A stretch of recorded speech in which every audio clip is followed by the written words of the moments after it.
The arrival of the stranger. Maplewood, a quiet suburban neighborhood, was known for its pristine lawns, white picket fences, and neighborly charm.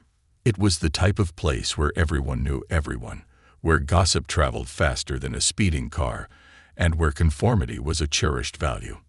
But among the well-known troublemakers of Maplewood was Linda Harper, a woman in her early 50s, renowned for her meticulousness and attention to detail.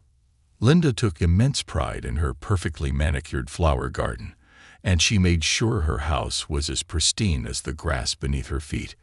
Neighbors were well aware of her high standards, especially when it came to newcomers moving into the area. On a crisp Friday morning, Linda stood in her front yard, her eyes narrowed in concentration as she tended to her flowers. It was a routine she had perfected over the years, snipping away the dead leaves, trimming the edges, and ensuring every petal of her roses was just right.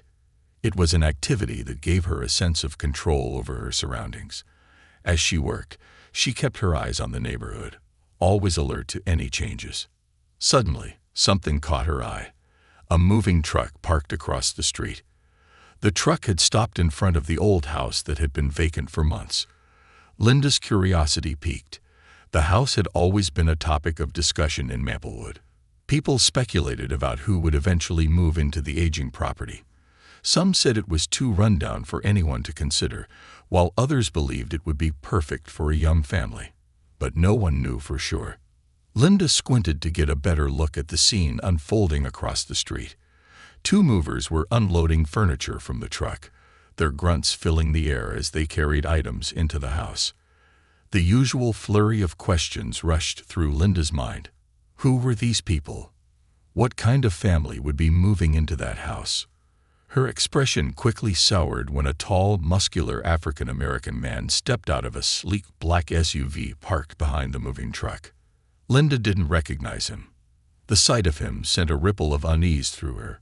He wasn't someone she had seen around Maplewood, and his presence was out of place in her carefully controlled environment. The neighborhood was overwhelmingly white, and Linda had always considered it to be a haven from the chaos of the outside world. She didn't like the feeling that crept up her spine. The stranger's presence made her feel unsettled. He stood confidently, surveying the property as if he already owned it, as if he had a right to be there. Linda's mind began to race, and in an instant, she found herself drawing conclusions about this man based on nothing more than his appearance. He was an outsider. He was different. He didn't belong. Linda watched, still standing in her front yard, as the man interacted with the movers. He barked out instructions with authority, and the workers seemed to comply without question. Linda felt a spark of annoyance. Who did this man think he was? She didn't recognize him, and that irritated her. Everyone who moved into the neighborhood had to be approved in some way. They had to fit the mold, the way things were supposed to be in Maplewood. Her unease grew as she noticed the man walking toward the front door of the house, his stride purposeful, his presence commanding. She could tell he was no ordinary person. There was something about him, something that made Linda's skin crawl. He had the kind of confidence that suggested he was used to being in charge. But what was he doing here? With every step the man took, Linda's discomfort deepened. She couldn't shake the feeling that something wasn't right. And then, before she could stop herself, the words escaped her lips. I should call the police. It was a knee-jerk reaction, one she didn't even have to think about. Linda pulled out her phone, her fingers trembling slightly as she dialed the number she knew so well. Maplewood had always been a place of peace, a place where everyone knew their role and where newcomers were carefully scrutinized. The idea of an unknown man, especially a man who didn't fit the profile of what she considered appropriate for the neighborhood, was unsettling to her. The operator's voice on the other end of the line was calm, professional. 911. What's your emergency? I got a situation here, Linda said, her voice shaky but firm. There's a man moving into the house on Oak Street, and he doesn't seem like he belongs here. He's acting suspicious, and I don't know who he is. You need to send someone to check it out. She felt a rush of relief after making the call. It was the right thing to do, wasn't it? He didn't belong in Maplewood. He was an outsider, and outsiders needed to be dealt with. She hung up the phone and turned back to her garden, her heart still racing. She tried to focus on the task at hand, but her mind kept drifting back to the man across the street. Who was he? What was his story? As Linda continued to prune the roses, she tried to push the thoughts from her mind. But she couldn't. The man's presence seemed to grow larger in her mind with each passing minute, a shadow that hung over her peaceful neighborhood. It wasn't long before the familiar sound of sirens broke the silence. Linda glanced up and saw a police car pulling up to the curb across the street. Her stomach twisted with anticipation. She watched as the officer got out of the car, his hand resting on his belt. He was a tall, broad-shouldered man in uniform, his face a mask of professionalism as he approached the house. Linda's heart swelled with a sense of satisfaction. Everything was going according to plan. She had done the right thing. But what she didn't know, what no one could have predicted, was that the man she had just reported to the police wasn't just an ordinary stranger. And as the officer knocked on the door of the house across the street, Linda would soon discover that her assumptions about this man were about to be shattered in the most shocking way imaginable. The unexpected revelation. The tension in the air was palpable as Linda Harper stood in her front yard, her gaze fixed on the police officer now speaking with the man she had called in. The officer's authoritative voice was muffled by the distance, but Linda could see the exchange happening clearly. The tall, muscular figure of the man across the street stood firm, his arms crossed, seemingly unbothered by the officer's questioning. Linda's heart fluttered with anticipation. She had done what she thought was right. After all, Maplewood was a community where everyone knew their neighbors, and newcomers had to be vetted, particularly when they didn't fit the mold. The police had to do something right. The officer had to escort the man off the property, make him prove who he was, and restore the calm, familiar order that Linda cherished so much. But instead of being ushered away or questioned in a way that reassured Linda, the conversation took a different turn. The officer, who had initially seemed stern and resolute, was now nodding and shaking his head, seemingly in approval of whatever the man was saying. Linda furrowed her brow. Why wasn't the officer taking the situation more seriously? A few moments later, the officer turned to leave, but not before giving a small wave to the man. The two exchanged a few more words, and Linda felt her stomach churn with discomfort. What was going on? The officer didn't look like he was about to arrest the man, or even issue a warning. If anything, the interaction appeared cordial, friendly, even. The police car drove off down the street, leaving Linda standing on her lawn, feeling confused and unsettled. Her mind raced as she tried to piece together what had just happened. Her initial assumption that the man was somehow a threat, or at least out of place, felt increasingly flimsy. She tried to ignore the nagging doubt creeping into her thoughts. There was no way that man could be part of this neighborhood, right? As if on cue, the man, this stranger she had judged so harshly, turned toward her house. His gaze briefly met Linda's, and for a split second, she felt a jolt of recognition. He wasn't just anyone. He held himself with an air of authority, and there was something in his eyes that seemed to pierce through her. A calm confidence. It unnerved Linda, and she quickly turned her focus back to her flowers, as if the task of tending to them would help her regain control of the situation. She tugged absent-mindedly at a dead leaf, hoping to distract herself from the growing discomfort. But before she could retreat into her safe, quiet world of petals and greenery, the man took a few steps toward her. His footsteps, heavy and deliberate, seemed to echo in the otherwise peaceful morning. Linda's hands froze midair, and she turned to face him, her heart now pounding in her chest. "Good morning," he said, his voice smooth and deep, but with an underlying warmth that surprised Linda. "I believe we've never met. My name is Marcus Williams." Linda felt the urge to smile politely, to offer some words of acknowledgement. But her instincts, the ones honed over decades of living in Maplewood, told her to stay guarded. Something about Marcus Williams, the way he spoke and carried himself, was unsettling in a way she couldn't quite explain. She had always valued order, predictability, and most importantly, control. But here he was, this new stranger who seemed determined to undermine that. "Hello," Linda replied curtly, her voice betraying a hint of hesitation. "I'm Linda Harper.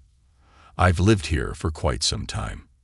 Marcus smiled, a genuine expression that didn't reach Linda's eyes. "I'm aware," he said, his gaze never leaving hers. "I've seen you around. It seems like you take great pride in your garden. It's beautiful." Linda's chest tightened. It wasn't the compliment that bothered her. It was the way he said it, calmly, as if he already knew everything about her, as if he had been watching her from afar. Her skin prickled, but she forced herself to respond with a tight smile. "Thank you." There was a moment of silence between them, as if Marcus was waiting for her to speak. Linda stood stiffly, unsure of what to say next. The uncomfortable reality of the situation slowly dawned on her. This wasn't just any new neighbor. Something about his presence, the way he carried himself, made her feel small. This wasn't just a man who was moving into her neighborhood. This was someone who had the power to disrupt everything she knew. After a beat, Marcus took a step back, his hands still casually tucked into his pockets. "I should probably get back to my unpacking," he said, almost as if he had sensed her discomfort. "But I just wanted to introduce myself before we go any further." Linda nodded stiffly, unsure of how to respond. As Marcus turned to walk back toward the house, something unexpected happened. Linda watched as he reached into his jacket pocket and pulled out a small card. He handed it over to her without saying a word. It was too fast for Linda to react, and before she could register the significance of the gesture, Marcus was already halfway to his front door. She glanced down at the card. It was simple, professional, nothing too flashy, but there was something about the way the lettering was designed that made Linda feel uneasy. It read, "Marcus Williams, Police Chief, Maplewood PD." Her eyes widened as the realization hit her. The man she had just called the police on, the stranger who had unsettled her so much, was the new police chief of Maplewood. The man who had stepped out of a sleek black SUV, who had barked orders at movers as though he were accustomed to being in charge, was now the highest-ranking officer in the town she called home. Linda stood frozen, the card still in her hand, her fingers trembling slightly. The weight of her earlier actions, her call to the police, suddenly felt like an anchor dragging her down. She had misjudged him, misunderstood him entirely. And now she was faced with the consequences of her own ignorance and assumptions. But Marcus Williams had no intention of making her feel small. Instead of confronting her about the incident, instead of reprimanding her for calling the police on him without cause, he simply gave her a polite nod. "I'll see you around, Mrs. Harper," he said, his voice soft but resolute. Then he disappeared into his new home, leaving Linda standing on her lawn, the card in her hand, her mind racing with the truth she had just uncovered. The unraveling. The cool breeze of the morning no longer brought the same sense of peace to Linda Harper as it once had. She stood on her front porch, staring at the card Marcus Williams had handed her, still stunned by the revelation. The letters on the card seemed to blur together as she read them again, almost as if her mind couldn't fully process the words. Police Chief, Maplewood PD. Linda had always prided herself on being in control. She knew everyone in Maplewood, or at least she thought she did. She could recall the names of every neighbor, every face that walked down the street, every family that lived in the area. She was the one who organized the block parties, who hosted the neighborhood watch meetings, and who kept the community's order in place. Everything was predictable. Until today. The man she had so quickly labeled an outsider, an intruder, was now the very person who had the power to shape the future of Maplewood. She tried to imagine him in that position. Marcus Williams, the new police chief. The man who had stepped out of the black SUV with such confidence, the man who had made her question everything about her neatly ordered world, was now her superior, the one who could change the rules. Linda's mind spun as she stared at the card. Her first instinct was to retreat, to bury herself in the safety of her home, away from the discomfort and the mess she had made. She had made a mistake, a big one, and she couldn't shake the feeling that it was only a matter of time before everyone found out. Maplewood had always been a place where things like this didn't happen. People fit in. They conformed. And anyone who didn't fit the mold was quickly pushed out. But what did it mean now that the person who didn't fit the mold was in charge? A voice snapped her out of her thoughts. It was Mrs. Rosenberg, the elderly woman who lived across the street. She had been walking her little dog, and now she was standing in Linda's yard, her eyes peering curiously at Linda's expression. "You okay, dear?" Mrs. Rosenberg asked in her usual slow, deliberate manner. Linda didn't know how to respond. How could she explain the whirlwind of emotions that were flooding her? How could she admit that she had been wrong? She wasn't used to being wrong. She wasn't used to being caught off guard by someone she hadn't carefully vetted and categorized. But now, the weight of the reality was settling heavily on her shoulders. I'm fine," Linda muttered, tucking the card into her pocket. She didn't want to show Mrs. Rosenberg the card, didn't want anyone else to know what had just happened. She wanted to keep this mistake locked away, buried in the privacy of her thoughts. But as Mrs. Rosenberg continued to stand there, her eyes narrowing with suspicion, Linda knew she couldn't hide her discomfort. "New neighbor?" Mrs. Rosenberg asked, her voice laced with curiosity. Linda nodded quickly, forcing a smile. "Yes, a new man moved in. I wasn't expecting him to be, well, the police chief." Mrs. Rosenberg didn't say anything for a moment, but Linda could see the wheels turning in her head. She had always been the type to pry, to ask questions, to be in the know. Linda had never quite understood why Mrs. Rosenberg seemed so interested in the personal details of everyone's life. But now she realized that it didn't matter. Everyone in Maplewood was going to know. The whispers would start, and people would talk about the new man who had moved in and the strange situation that had unfolded that morning. "Well, isn't that something?" Mrs. Rosenberg said, shaking her head. "A man like that, in charge of our police, I'm sure he'll be good for the town." Linda forced a chuckle, but it sounded hollow in her ears. She had been so sure of herself just a few hours ago. She had been certain that Marcus Williams didn't belong here, that he was an outsider who would disrupt the peace and order of Maplewood. But now, the realization hit her with a heavy force. She had no idea who he was. She had no idea what kind of man he was. And worse, she had let her own biases guide her judgment. As Mrs. Rosenberg shuffled off with her dog, Linda stood motionless on the porch, her mind racing. She had called the police on the very person who was supposed to be protecting the community. It was the ultimate act of ignorance, and she knew it would not go unnoticed. But what could she do now? What was left for her to say? The man was the police chief. What right did she have to question his place here? The thought made Linda's stomach turn. She had to find a way to make things right. But how? Linda didn't know how much time passed before she made up her mind. She couldn't let this go. She had to face him, face the mistake she had made. It was the only way to clear the air, to at least make an attempt at restoring the balance in her mind. She took a deep breath and walked across the street, her feet heavy with each step. The old house where Marcus had moved in loomed ahead, its once neglected exterior now transformed by the movers, and the sleek black SUV parked outside.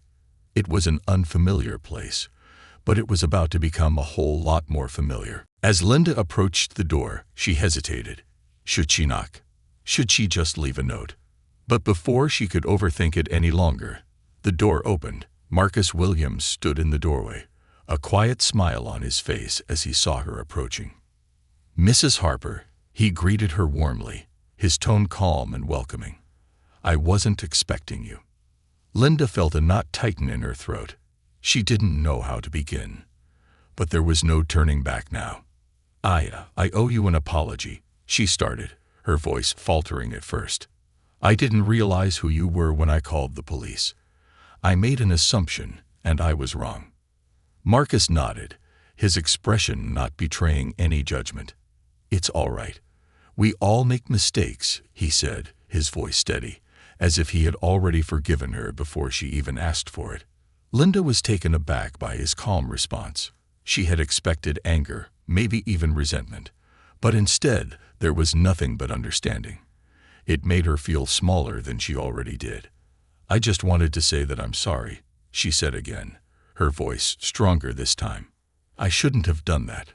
Marcus smiled, a small but genuine smile. You don't need to apologize. What's important is that we move forward. I'm here to serve this community, and I'm sure you'll come to see that I'm not here to disrupt anything. Linda didn't know what to say. She stood there, caught between guilt and relief, unsure of how to process the situation. All she knew was that the man standing before her was nothing like what she had imagined. And now she would have to live with the consequences of her own actions, knowing that Maplewood was changing in ways she hadn't anticipated.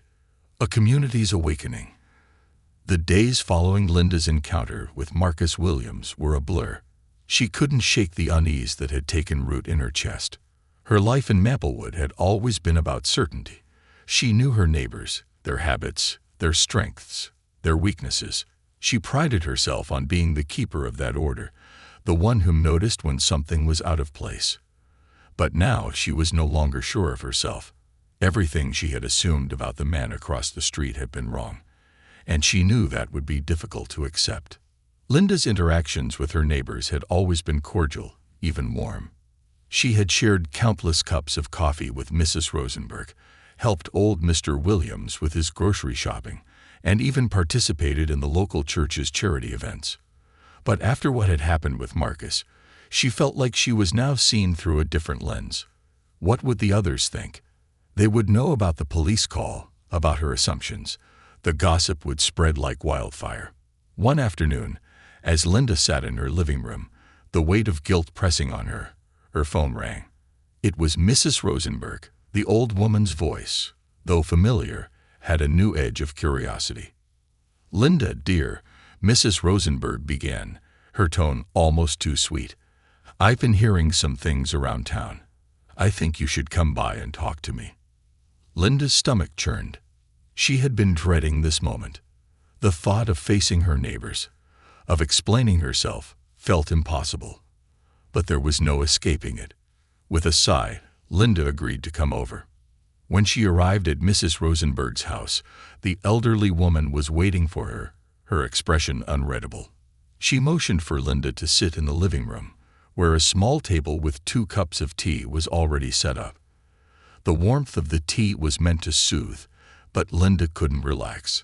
She had an uncomfortable feeling that Mrs. Rosenberg already knew the truth, everything that had happened, everything Linda had tried to hide. I've heard about the incident with the new neighbor, Mrs. Rosenberg began, her voice calm but pointed. It seems there's been some talk among the others. Linda's heart sank. She had hoped the issue might blow over. But here it was, laid bare in front of her. I know what you're going to say, Linda replied, her voice wavering. I shouldn't have called the police on him. I thought he was, well, I thought he didn't belong in Maplewood. Mrs. Rosenberg studied her for a moment, her expression still unreadable. That's a big assumption, Linda, she said, her voice tinged with a hint of disappointment. You didn't even know who he was.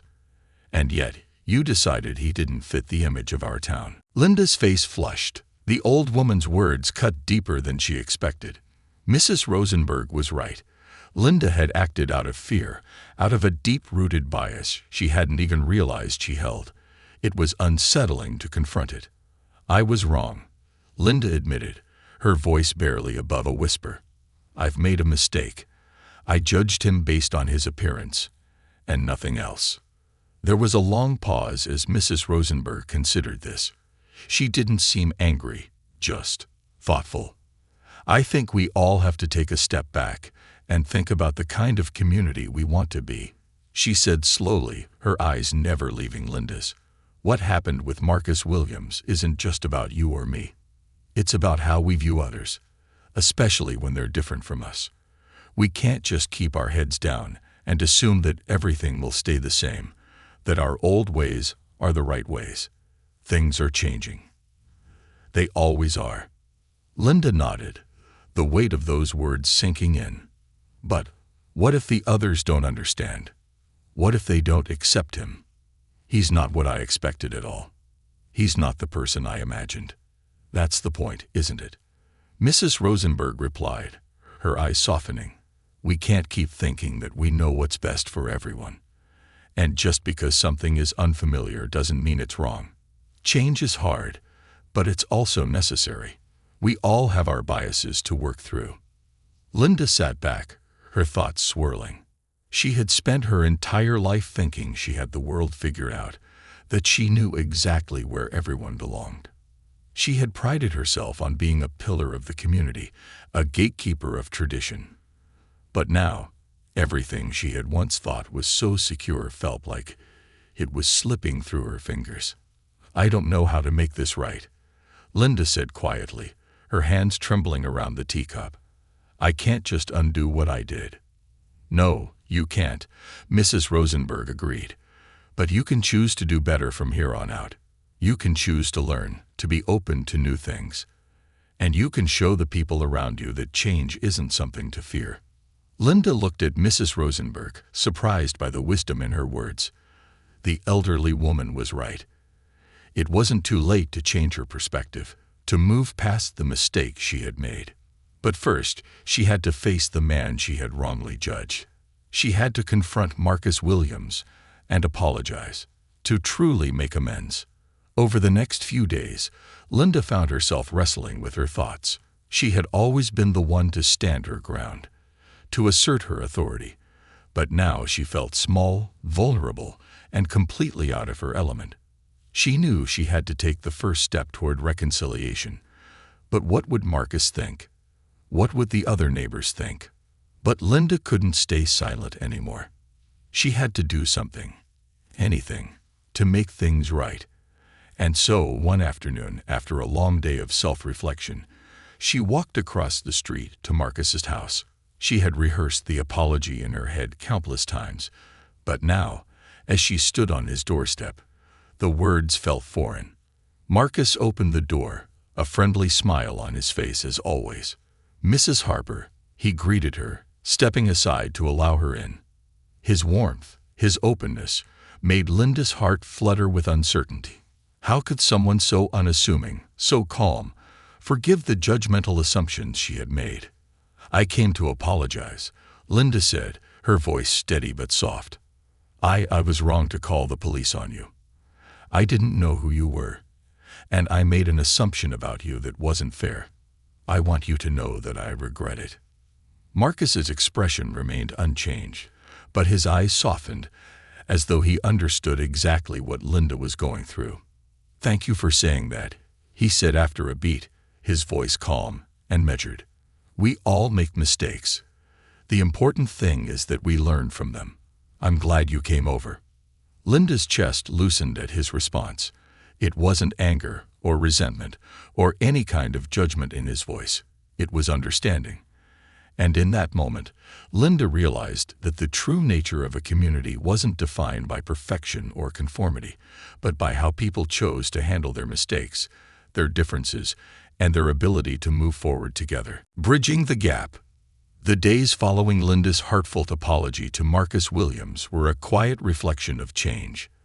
The act of confronting her biases, facing the man she had wronged, and receiving his unreserved forgiveness seemed to ripple through her, shifting the way she saw not just Marcus but the entire community of Maplewood.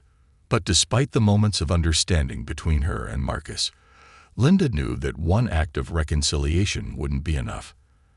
The question that now lingered in her mind was, how could she help the rest of Maplewood see things the way she had begun to? How could she help others overcome their fears and prejudices, especially those who were as entrenched in their beliefs as she had once been? The truth was, Linda hadn't been the only one to make assumptions about Marcus. There were others in the community, people who had lived in Maplewood for decades, who had yet to meet him, and some who would be just as quick to judge as she had been. While some had already warmed up to him, others remained distant, quietly watching from the sidelines.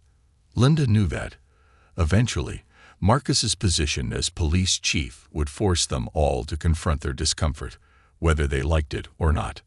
But how could she take that first step toward building a bridge, toward encouraging others to embrace what they didn't understand? The answer came unexpectedly one evening. It was a Friday, and Linda was once again out in her garden, tending to the roses that she had grown so proud of over the years. There was something about the rhythmic nature of the task that always calmed her, cutting away the dead stems, replanting, and caring for something beautiful. Yet today, her thoughts were elsewhere. As she worked, she watched as more neighbors gathered for the weekend's usual social events. The weekend potluck, the community meeting. She had always been a part of it, always a voice of reason in the group. But this time, things felt different. Linda knew that if change was to happen, it would have to start with her. And it wasn't just about an apology to Marcus. It was about spreading that message of growth and acceptance to everyone around her. As the potluck began in the park just a few streets away, Linda had a sense of hesitation. The voices of children playing echoed in the distance. The smell of grilled meat filled the air. But Linda's feet felt heavy. She wasn't sure if she was ready to face the community again, especially after everything that had happened. But then she remembered the moment she had spent with Marcus, the calm demeanor he had shown, and the understanding in his voice. He had forgiven her without hesitation, and now she had to do the same. With newfound determination, she stood up, dusted off her gardening gloves, and made her way toward the park.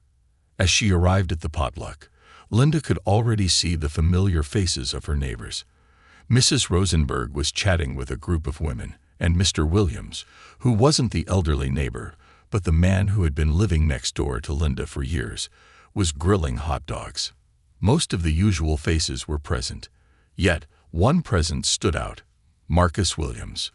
He was in the park, talking with a few of the local dads, laughing in a way that made Linda feel both hopeful and uncomfortable at the same time. Linda hesitated for a moment, unsure of how to approach him. She had apologized once, but the truth was that she hadn't really interacted with him much since then. She still couldn't fully get rid of the nagging thoughts in the back of her mind. What would others think of him? What would they think of her for welcoming him? There were others like Linda, people who had worked hard to keep the community safe in its homogeneity, who hadn't yet given up their skepticism. But it was then that Linda saw Mrs. Rosenberg wave her over with a warm smile.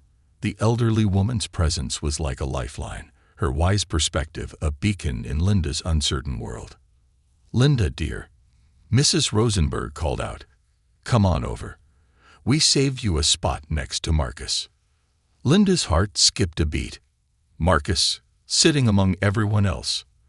The thought was unsettling, but there was no turning back now. Taking a deep breath, she walked over, trying to quell the anxiety brewing in her stomach. Marcus looked up when he saw Linda approaching. He was standing near the grill, surrounded by a few of the men from the neighborhood.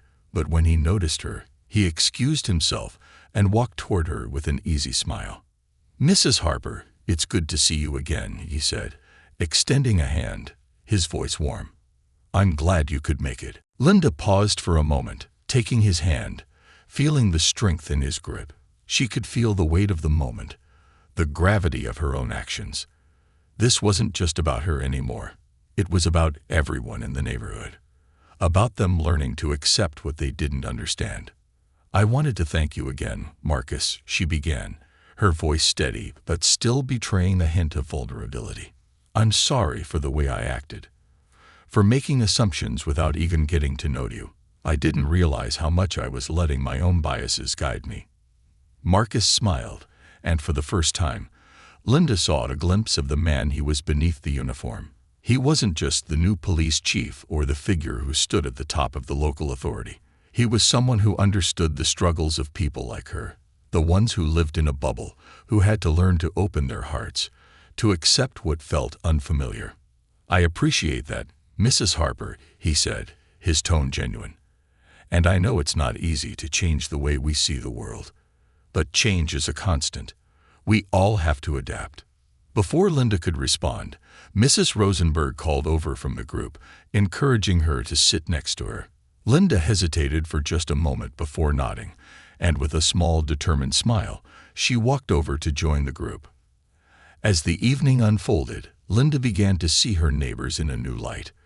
There was laughter, there were shared stories, and for the first time, Linda noticed how genuinely open some of them were to Marcus. He was no longer just the outsider, the unfamiliar face. He was beginning to be seen for who he truly was, a man dedicated to his work, to his community, and willing to make a difference. By the end of the evening, as the sun dipped below the horizon, Linda felt a strange but fulfilling sense of hope.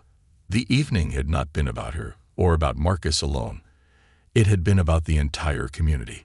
It was the first small step toward healing, toward opening hearts and minds. And while there was still work to be done, Linda knew that the change had to start somewhere, and it had to start with people like her. Marcus had made his decision to serve the community. Linda had made her decision to step forward and embrace that change. As she walked back home, her heart lighter than it had been in days, she realized that in order to heal, in order to truly move forward, they all had to embrace the uncomfortable truths about themselves and each other. Only then could they bridge the gaps between old fears and new opportunities. A new beginning. The days following the potluck marked a subtle but significant shift in Linda's life. She had taken the first step toward mending her relationship with Marcus Williams, and with that step, a new chapter began, not just for Linda, but for the entire Maplewood community. There was a sense of quiet transformation in the air, an unspoken understanding that change was inevitable, but necessary. Linda knew that her actions had sparked something far greater than an apology.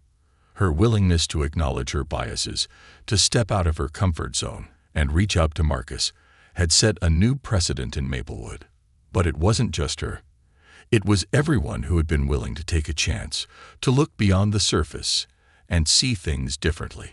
In a town that had long prided itself on uniformity, it was becoming clear that Maplewood was ready for something new. As the weeks passed, Marcus Williams settled more comfortably into his role as police chief, and Linda noticed a shift in the way the community interacted with him. There were still whispers, of course. There always would be. Some people were slow to change, reluctant to let go of old ways. But for the most part, the mood was evolving. It wasn't just about Marcus being the first African-American police chief of Maplewood. It was about him being a leader, someone who genuinely cared about the community and its well-being. Linda had been watching from the sidelines, as much a part of the neighborhood as she had ever been, but now she found herself drawn into conversations she hadn't expected. Her neighbors, once cautious and skeptical, were beginning to warm up to Marcus. Some had even started seeking his advice, asking for his perspective on matters outside of law enforcement, curious about his thoughts on local initiatives and town planning. One afternoon, as Linda was watering her plants, she saw Marcus walking down the street toward her house. It wasn't unusual for him to stop and chat, but today his expression seemed more serious than usual. "Mrs. Harper," he greeted her with a nod, stopping at the edge of her garden. "Got a minute?" Linda wiped her hands on her apron, a slight tremor in her chest. "Of course, Marcus. What's on your mind?" Marcus hesitated for a moment, glancing down the street before returning his gaze to her. "I wanted to thank you again for everything you've done. It means a lot to me, but more than that, it means a lot to this town." Linda shifted uncomfortably. "I didn't do anything special, Marcus. I just did what needed to be done." Marcus shook his head, his eyes earnest. "No, you took a stand. You didn't just apologize. You opened up a door for the rest of us. I'm seeing a change in the way people interact with me. People who were once standoffish are starting to approach me, to talk to me. And I know it's because you helped them see that I'm not an outsider." Linda blinked, surprised by the weight of his words. "I never thought it would be this big. I thought it would just be me. But now, it's different. It's bigger than I realized." Marcus nodded. It always is. But that's why I'm here. I'm not just here to serve as the chief of police. I'm here to help build this community, to bring us together. And it starts with people like you."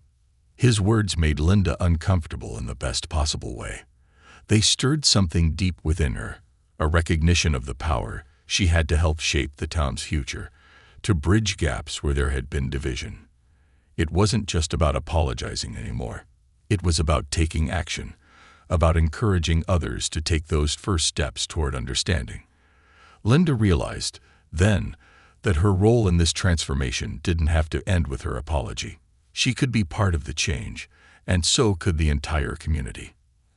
As the conversation with Marcus wrapped up, Linda made a decision. She wasn't going to sit idly by and hope things changed on their own. She was going to be an active participant in the process, a catalyst for further reconciliation and growth. Over the next few months, Linda became an unexpected leader in the movement to bridge the gaps between old Maplewood and the new, more inclusive vision Marcus was working toward. She started small, attending town meetings, speaking to neighbors about her own transformation, and encouraging others to be open-minded. She organized community gatherings where people could sit together, share their thoughts, and learn from one another. And she made it clear to everyone that Marcus was no longer just the outsider. He was their police chief, and he was there to serve everyone in the community, regardless of race, background, or past assumptions. At first, there was resistance. Some neighbors, particularly those who had shared Linda's previous viewpoint, were hesitant to embrace the change. They held on to their old ways, and they didn't want to hear what Linda had to say. But slowly, as more people listened, as they saw how much effort Marcus was putting into connecting with the community and fostering relationships, their resistance began to break down. One of the most pivotal moments came when Marcus hosted a public forum, a chance for anyone in Maplewood to come and speak directly to him about their concerns, their hopes, and their vision for the future. Linda attended, of course, but this time, something was different. The room was packed. People who had been silent before were now speaking up, expressing their fears and their excitement. And Marcus listened. He didn't interrupt or judge. He took their concerns seriously and responded with compassion and understanding. By the end of the meeting, Linda could feel the palpable shift in the room. It wasn't just about Marcus anymore. It was about the future of Maplewood, and the collective responsibility they all shared in making it a place where everyone felt valued and heard. In the weeks that followed, Linda found herself growing closer to Marcus and his family. She invited them over for dinner, and they spent hours talking, laughing, and sharing stories about their lives. Linda had once believed that they were worlds apart, but she realized that they were more alike than she had ever known. Both she and Marcus shared a deep love for their community, a desire to make it a better place, and a commitment to doing the right thing, even when it wasn't easy. As Marcus became more involved in the community, Linda found herself gaining the respect of those around her in ways she hadn't expected.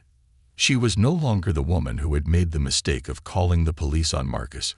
She was the woman who had helped lead the charge toward a more inclusive and compassionate Maplewood. She had learned, just like everyone else, that change could be uncomfortable, but it was worth it. One evening, as Linda stood in her garden once more, the sun setting behind her, she couldn't help but reflect on how far Maplewood had come. It had been a long journey, one filled with mistakes, discomfort, and growth, but the community was stronger now, more united. And Linda knew, deep in her heart, that she had played a part in that transformation. In that moment, Linda realized that Maplewood wasn't just changing. It was evolving into a community that understood the value of diversity, of open-mindedness, and above all, of compassion. And as she looked out across her neatly manicured garden, she knew that the most beautiful growth didn't come from the flowers she had tended for years.